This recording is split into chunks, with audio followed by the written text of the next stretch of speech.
Hello and welcome to the latest edition of the GRC and Cybersecurity podcast. On today's episode, we've got a really special guest, Karla Reffold. In this episode, we cover her career in cyber, her transition from a recruitment business into running a cybersecurity business, and then we also cover the skills and things that you would need to bring in a cyber person to support your board. Hi Karla, can you first introduce yourself and tell the listeners a little bit about the company you work for and what they do? Sure. So I'm Karla. I've worked in cybersecurity for over 10 years and I now work for Orpheus Cyber. So we do threat-led cybersecurity products, most notably risk ratings, external attack surface management and vulnerability prioritization. Amazing. So before we get going, one of the things we always look at is what do you get up to outside of work? So you can tell a little bit about what you get to outside of work? I have three pretty young boys, so they keep me pretty busy. They're all soccer obsessed, so four of them, if you want to count my husband in that too. So I feel like my life is spent at a soccer pitch or watching soccer. And we've lived in America for about 3 years, so a lot of time trying to explain what I actually mean to Americans. Like versus football and the yeah. Yeah, I've given up on that one, as you can tell. It's just soccer now. Everyone knows what I mean. So do you mind telling us a little bit about what your role is and give an overview of how you got to your role? What's your career in cyber been? So I started my career in cyber in recruitment. So I ran a recruitment business, and pretty early on in that business, someone said to me, you should really check out this cybersecurity thing. I think it's going to be big. So thankfully we listened to that person, and we did, and we very quickly sort of doubled down and just did cybersecurity. So I grew that business and ultimately sold it 5.5 years ago now. So I've been in cyber quite a long time. And I then was able to move to Orpheus about 3 years ago, where actually they wanted the skills that I'd gained running a business to come into their business. So even though the actual business itself was slightly different, there are certain things you do running a business that are the same, I think, no matter what the sector and what the company is. So, and still cybersecurity related. So it's not entirely different, and kind of that network and knowledge I'd built were pretty useful when I came into Orpheus too. So your role in Orpheus, so what are your key responsibilities? I look after a lot of different things right now. So a little while into my journey at Orpheus, the thing we decided to do was launch the business in America. So I spend a lot of my time on America and how we grow and how we kind of build the brand here, because not many people have heard of us out here. And in the UK, we're accredited by the Bank of England and great people like that. So that's really helpful in the UK. But in the US, people sort of nod, but they don't care that much. So how we kind of build that credibility out here is really important to me. And then my background has been in HR, obviously. So I look after HR. And I've done a lot in marketing and inbound marketing as well. So I look after that too. So there are a lot of different responsibilities, but they all kind of come back to that main mission of let's grow, let's take America, and let's grow the business overall. Fantastic. So can you talk a little bit through the size and stage of the information security pro? I know it's your core business, but can you talk a little bit about that? Yeah, the business is about 6 years old, and the products have been around for coming up to 2 years now. So what's really core to all the products we have is our threat intelligence team. They're very intelligent people who are accredited and like very, very, very good at critical thinking, very good at their analysis, and really passionate people typically too about the work that they do. So how that team's developed is really critical to the success of the business overall. A lot of them have started with us as interns. So we hire a lot of people at entry level and train them so that they sort of grow with us as a company. So that's kind of the stage of that team, and the stage of the business overall. We're really in growth stage. We know our products good, we know our customers like them, and we just need more people to know about them and use them. Fantastic. So who do you report to? I guess how many people are in your team, and what are kind of your direct reports, and what does that look like? So I report to the CEO. He's obviously busy and just keen for everybody around him to get on with stuff. So that works quite nicely. And then I have a sales team in America, I have marketing, and I have HR. So they are, I suppose they are a little bit different, kind of all those areas. Very different. Yeah, but I've got a really good team. People that are like, I think passionate might be the wrong word, but they are passionate and they are just very good at getting on with their work autonomously. A high level of accountability amongst those people as well. So they really know what they're doing. They're career driven. That makes my life a lot easier. Amazing. So, what areas of cyber are you spending most of your time on at the moment? Vulnerability prioritization is the big thing for us at the moment. It's a smaller part of the product and it developed out of being a feature of another part of our product. What I think everyone is seeing is a real understanding in the industry that CVSS is not a good risk measure and people looking for alternatives. So I'm spending a lot of time either educating people on that and why there are alternatives out there, not just ours, there's a few others, but why they're better, and how they can use them. So that's the cyber issue that I'm spending most of my time on right now. Do you mind expanding a bit more on that? Because again, it's an area that I constantly kind of harp on about. Is like vulnerability CVS score is not really. But do you mind talking a little bit like to the listeners why you think that and kind of what the solutions are that are out there? Yeah, sure. I mean, they say that themselves. They say this is not a risk measure. This is a It's just severity quite measure. easy, isn't it? It's like, okay, well, that's here it is. That's a high number or high score. Let's just use that. But I Yeah. guess what can people do? So there are things within the CVSS score. You can go and change it so that it is relevant to your environment. But really, that is quite time consuming, and you do have to, spend quite a lot of time on that and understand what you're doing to get that to be useful. So there's solutions like ours which give a different way of prioritizing. We're using threat intelligence to prioritize in a different way. So a simple way of describing that is we'll tell you which ones are being used in ransomware attacks. And if you've got 5 or 10 vulnerabilities being used in ransomware attacks, you might want to think about patching those rather than just it's a 7 or an 8, so I'm gonna patch that. So that's how we're helping people prioritize. We're also able to predict which ones can be exploited in the future. Now, there's not many. I haven't seen anyone that can say that they can predict which will be exploited in the future, and that can be really helpful as well. It's maybe slightly when you're slightly more mature in your program, but actually if you've patched everything that's really critical and truly critical based on what threat actors are doing, then looking at what's coming next and saying, well, is that more critical than something else that's got a lower score, even if that's being exploited already, can be a different way of prioritizing. Just making you risk focused, do more with what you have and actually make yourself more secure. Fantastic. So I think one of the other things that we'd like to do is we'd like to do a bit of a deep dive on a subject. So when we last spoke, you mentioned about this explosion of board advisory work for CISOs, and you've got an ebook that you're working on. Do you mind telling the listeners a little bit more about this subject and some of your thoughts on it? Yeah, I mean, I sit on 3 boards, and so I've really seen an increase in how many companies. The angle I'm coming at it from is kind of vendors who have advisory boards. There's obviously different rules, particularly out in the US, that's kind of increasing the opportunities for security to be advising the board and what they have to do. But I'm coming at it from that kind of vendor perspective. And I think those roles are a good opportunity for CISOs to get some experience of being on a board, particularly if their aspiration is to go sit on the board of a Fortune 500 or a FTSE 250 company or whatever and be that security advisor. But I've really seen companies use this and lean into this, and they're leaning into it for different reasons. It might be they need product advice, it might mean that they need business advice, or they might just kind of want to know what's going on in the industry and increase referrals and increase brand awareness. But I think there's been an explosion of this in the last few years.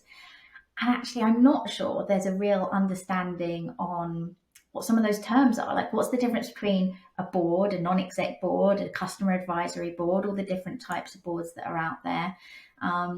What do you need to think about when you're putting people onto that board, and how do you get the most out of them? So the ebook I've worked on is kind of covers some of those issues to try and help CEOs and companies get the right group of people together. So I guess given what you've just said, what are the kind of skills you think that you should be looking for? So if you're a vendor looking for people to come advise you, what are the skills that you'd be recommending someone to go and find? It depends what you want, but I think you need a mix. So I think you need a mix of people that know the industry inside and out and can tell you what trends they're seeing and can help you get some of that feedback. I think ideally what you want is somebody that understands how you sell. Because when you're a vendor, when you're maybe any business, selling is really what you care about. And one of the things I do see is CISOs don't always know how to sell.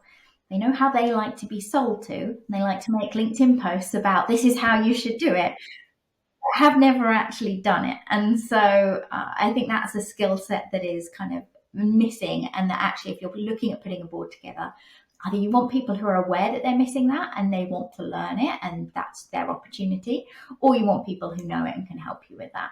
So you've kind of started, I guess, to answer my next one is like the things that you should be wary of. So is that just things like you say, obviously not aware of the lack of their commercial skills? Is there anything else that you'd want to make sure that you're getting or be wary of when hiring people in this space? I think integrity is a big issue, and that not just, are you a person who has integrity, but I think you then do run into some, or can run into some issues.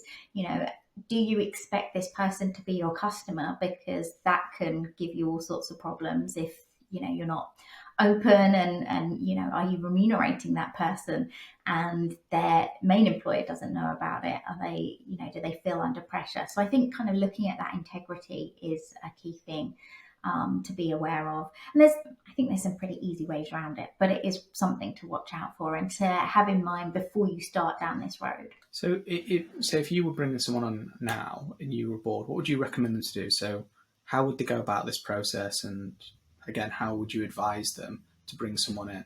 I would advise them to think about who they want.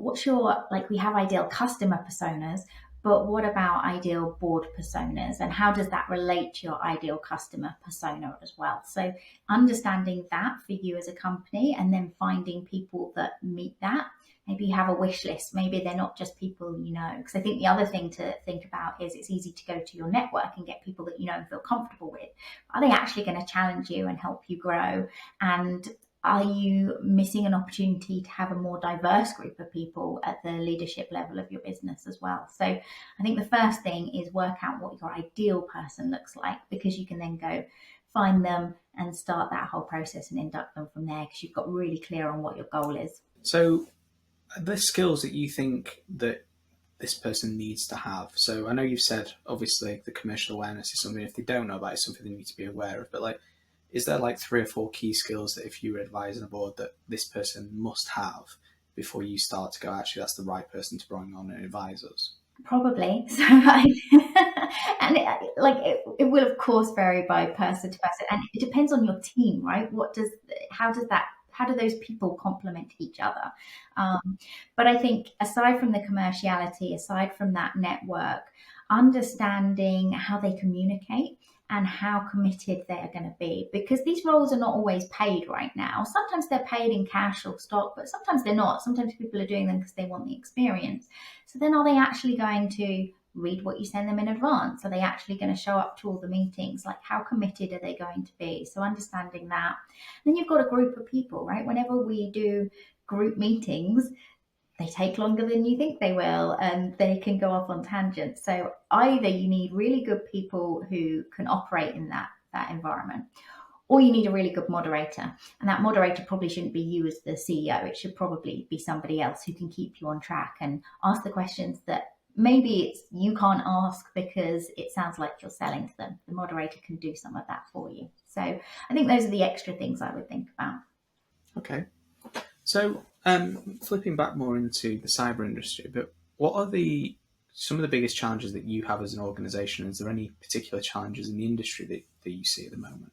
I think the industry is moving to efficiency. I feel like that's going to be the focus for the next year or two, maybe just because businesses in general are going to be thinking about efficiency now. So we've had periods where companies are looking at point solutions, and I'm not sure if that's going to continue. I wonder if they're not going to want to bring solutions all together so they have fewer vendors. And I think they're going to be looking for things that help them drive efficiency. So whether that's through prioritization, or whether that's through reducing cost, or whether that's through reducing headcount, I'm not sure it matters, but I think that's what the industry is kind of focusing on, and that's where we're focusing too. Yeah, no, I'd agree. I think we're in the same space, which is that very similar, that people want to reduce the number of systems they have to maintain. They want to have a centralized view so they can look at, they will say, a single pane view of glass of the things that they need to focus on, but basically bringing together data so they can make informed decisions. And people hate that phrase, right? But there's enough businesses out there that literally plug all your systems into one to give you that single view that are doing very well. So as much as people might hate that phrase, I think they like the solution. And I think as well, like, boards and senior people like that view, right? I mean, whether or not it's always that it's not that easy to do, and you've got to have all the data and you've got to make sense of it, but having that view where you can make an informed decision is something a lot of people value. So I know obviously you've worked in cyber recruitment and obviously you've hired people, but like, what are the skills that you look for that make a great information security professional?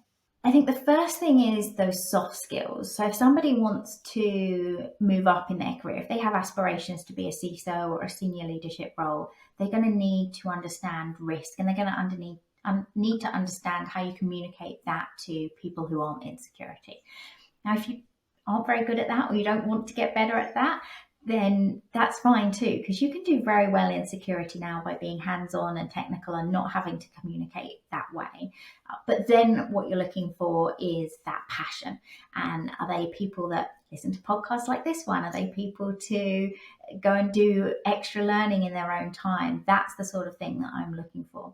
I don't think every role needs passion to that level where it is your whole life, but I think those people tend to do very well, and that is one of the things I look for at an entry level, where things are, let's be honest, pretty competitive right now. Yeah, no, I agree, and it is really competitive, and you just want someone to see that, like, they've taken an interest and used a bit of initiative to go away and learn, even if it's not like you say, their entire world, but they've gone away, they've spent some of their own time learning about it, and they can talk even at an entry level about what it is and what they think that you do. Yeah, exactly. And I'm not sure it was like that 5 or 10 years ago. Then we were just, desperate for people. And if you wanted to do this, that was great. And those people probably were the really passionate ones. But things aren't like that now. We probably get between 200 and 400 applicants for every entry level role that we put out. So there is a lot of competition, and actually that is what's going to make you stand out. So yeah.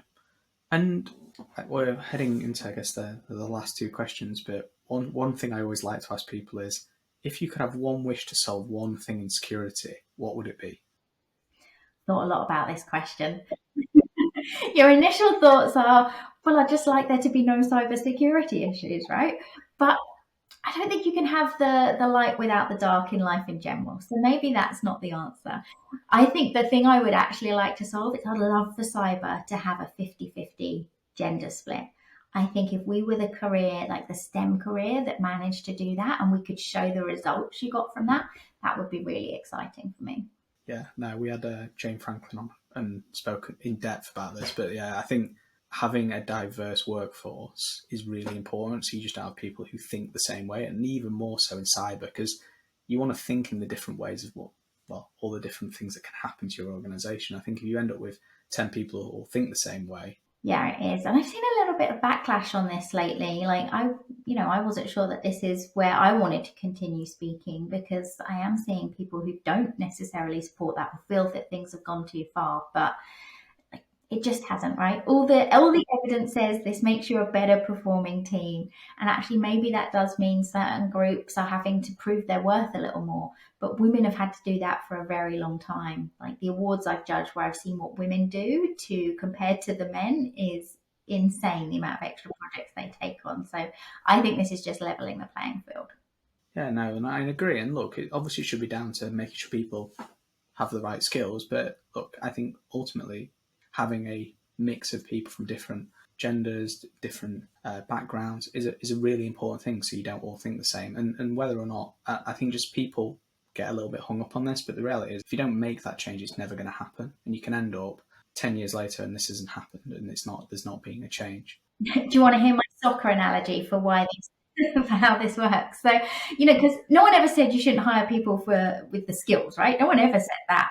But I now think of it like a sports team, a soccer team, whatever. If you need a striker, you don't necessarily pick the best striker in the world. Like, look at Ronaldo at Manchester United. That didn't work out so well, right? You have to pick the best person for your team.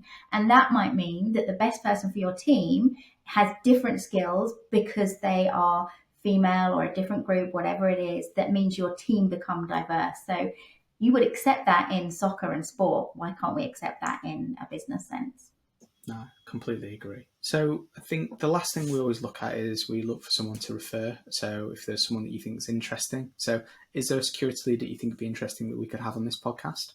I am loving Brent Deterding at the moment, and I think maybe you've said he's coming, but he is saying some really interesting stuff. He keeps repeating this, and I love it. Like, I don't buy $10 solutions to $5 problems. So I will be very excited for that episode. Fantastic. So thanks, Karla. It's been great having you on. Thank really you. Appreciate your time. So where's the best place for people to reach out to you? LinkedIn is probably the best place to find me, and then there's a few other places, but you can find them all on my LinkedIn. And my name's kind of unusual, so there's really only one of me. Fantastic.